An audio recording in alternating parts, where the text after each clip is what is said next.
દીકરા દીકરીઓ આજે ક્યાંક વેઠું કરે છે તો આજે ભણાવી ગણાવી શું મતલબ છે? આ ભણાવી ગણાવીને મતલબ હતો, પણ આ ભારતીય જનતા પાર્ટીના પાપે, આ ગુંડાઓના પાપે અને ગરીબો અને વંચિત અને નાના ખેડૂતના દુશ્મનોના કારણે આજે આપણા દીકરા દીકરીઓની આ દશા છે. તો ક્યાં સુધી આ સહન કરવું છે?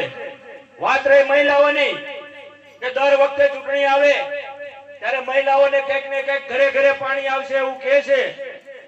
મહિલાઓને અમે આ સુરક્ષા આપશું એવું કહે છે. મહારાષ્ટ્રમાં ચૂંટણી હતી તો કહેતા હતા કે અમારી બહેનોને અમે આટલા રૂપિયા આપશું. રાજસ્થાનમાં ચૂંટણી જીતવા માટે કીધું કે અમે બહેનોને સ્ટાઇપેન્ડ આપશું. તો છેલ્લા 30 વર્ષથી તમારી અહીં સરકાર છે, તમારે શું અહીંયા એ બધી જે બહેનો છે એ તમારા માટે બહેનો, અને મારે વિરમગામની અને શાહપુરની બહેનો છે એ શું કડવી બહેન છે?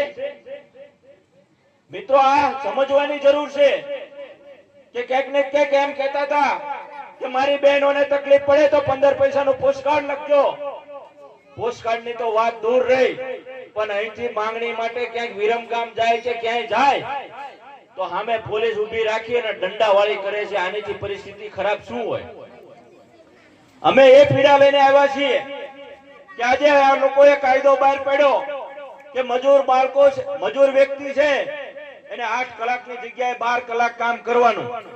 હવે તમે સમજો, આ મજૂરની સરકાર કહેવાય કે ઉદ્યોગપતિની સરકાર કહેવાય? જો મજૂરને 12 કલાક કામ કરવાનું હોય તો ધારાસભ્યને 12 કલાક કામ કરવું પડે ને? ગામનો વ્યક્તિ કે ગામનો કર્મચારી હોય એને 12 કલાક કામ કરવું પડે ને? ગામનો કે તાલુકાનો મામલતદાર હોય એને 12 કલાક કામ કરવું પડે કે નહીં? પણ હાલું આપણે જયારે મામલતદાર કચેરીએ જાવી ત્યારે 11 વાગે સાહેબ આવે અને આવ્યા પછી કે જે સાહેબ મીટિંગમાં છે. આપણે એક નાનો એવો દાખલો કઢાવવાનો હોય, જાતિનો દાખલો કઢાવવાનો હોય, આવકનો દાખલો કઢાવવાનો હોય, 500 રૂપિયાની મજૂરી પાડીને આપણે જાવી, 3-3, 4-4 ધક્કા થાય છે કે નથી થતા? 3-4 ધક્કા થાય છતાં પણ આપણા ઉપર હાથ રાખીને કે મેં તારું કામ કરી દીધું.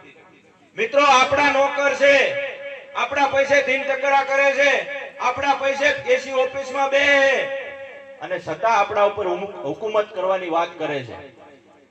આજે એ કહેતા હતા કે 2022માં ખેડૂતની ડબલ આવક કરશું, પણ હું માનું છું ત્યાં સુધી ડબલ આવક થયો એવો કોઈ ખેડૂત ખરો? સતત ને સતત ડબલ જાવક થઈ છે. આનેથી વધારે કાંઈ નથી. એ સમયે પણ જે ડાંગરના ભાવ હતા એ જ છે, કઈ લાંબો ફેર નથી થયો. સામે તમે ડીઝલના ભાવ ગણો, સામે તમે ખાતરના ભાવ ગણો, કેટલો વધારો છે. છતાં પણ આપણે જીતેલો વ્યક્તિ, આપણે અહીંથી દર વખતે મેકલેલો વ્યક્તિ, એમાંથી એક પણ પ્રશ્ન ઉઠાવતો હોય તો કયો? દર વખતે વિધાનસભા આવે, જિલ્લા પંચાયત આવે, તાલુકા પંચાયત આવે, ચૂંટણી હોય ત્યારે મોટા મોટા વાયદા, અને એ પાછા એમના હાથે નહીં, એમના ઉપલા સાહેબ આવીને આપણને કે આ મારો ભાઈ છે અને તમે આ વખતે જીતાડો એટલે ગામમાં આ કરી દઈશ, તે કરી દઈશ. આવા દર વખતે વાયદા આપે, એક પણ વાયદા પૂરા કરતા નથી. કરે છે? તો મિત્રો, મારે તો તમને એટલું કહેવાનું છે કે જેને અંગ્રેજો શાસન કરતા પણ બદતર હાલત કરી દીધી છે. આજે ભ્રષ્ટાચાર સિવાય કાંઈ નથી. કોઈ પણ નાનામાં નાનું કામ લેવું હોય તોય આપણે પૈસા દેવા પડે. હારું, આ તો ચા પાણીની જગ્યાએ ખાવા સુધીની વાત વી ગઈ. કોઈ પણ સાચું કામ કરવું હોય તો ટેબલ નીચે આપ્યા વગર થતું નથી.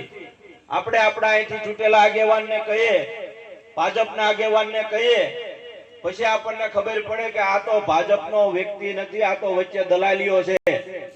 મકાન પાસ કરાવવાનું હોય તો વચ્ચે 2000 ની એની કટકી હોય. નાનું એવું બીજું મામલતદારમાં કામ હોય તો એમાં 500 રૂપિયાની કટકી હોય. આનેથી વધારે આપણી કમનસીબી શું હોય? આવા માણસોને આપણે ઓળખવા જોશે. આવા જયારે નવયુવાનો આ વખતે લડવા આવતા હોય, જે ઈમાનદાર પાર્ટી સાથે જોડાયેલા હોય, આમ આદમી પાર્ટીનો વ્યક્તિ હોય, હું તમે બધા જાણીએ છીએ કે ગુજરાતભરમાં હાલમાં જ્યારે આમ આદમી પાર્ટીની લહેર ચાલી રહી છે ત્યારે, અને આવનારા સમયમાં પણ હવે આ જે અત્યાર સુધીની તાનાશાહી હતી અને ભાજપ અને કોંગ્રેસનું જે ગઠબંધન હતું એ હવે લોકોએ ઓળખવાની જરૂર છે.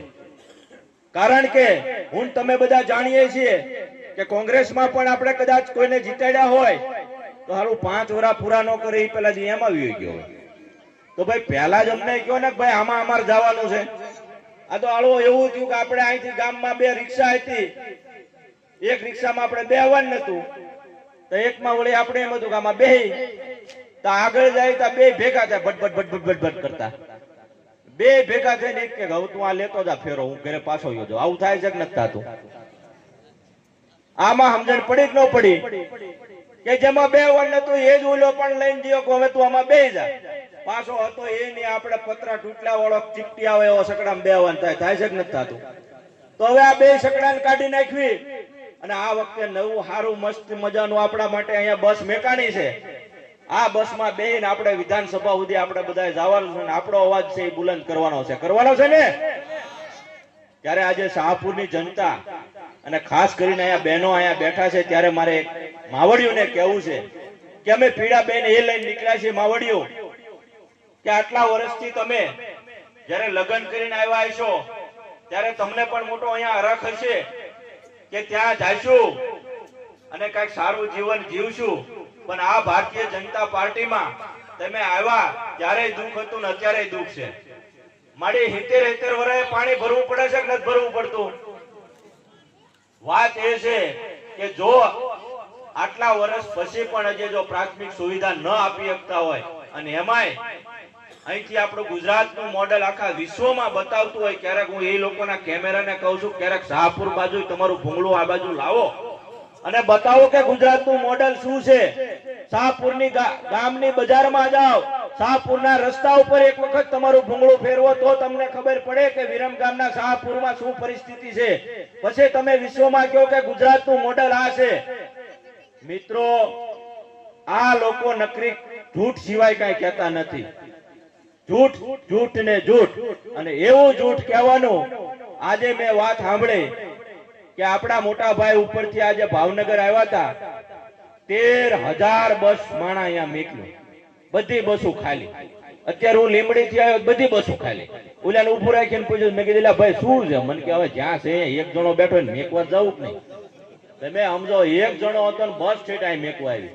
હવે આવા જે લોકો છે કે જેને માણા ભેગવા કરવા માટે બસો મેકવી પડતી હોય, રાત ને દિવસ અહીંયા જે એમનો એક હોદ્દેદાર હોય એ ગામમાં જઈને 500 700 જઈને માણા લઈને જતું હોય, આને શું કરવાનું કહો છે? તો આવનારી ચૂંટણીમાં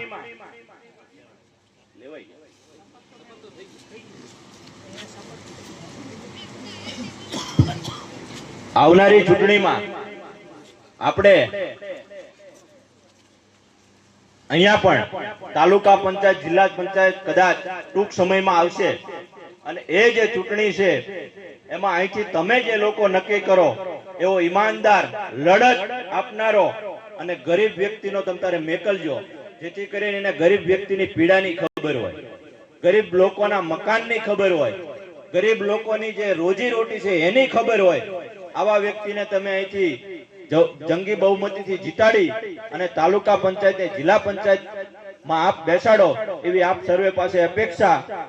આ વાત કહી અને મારી વાત વિનું છું. બોલો ભારત માતા કી.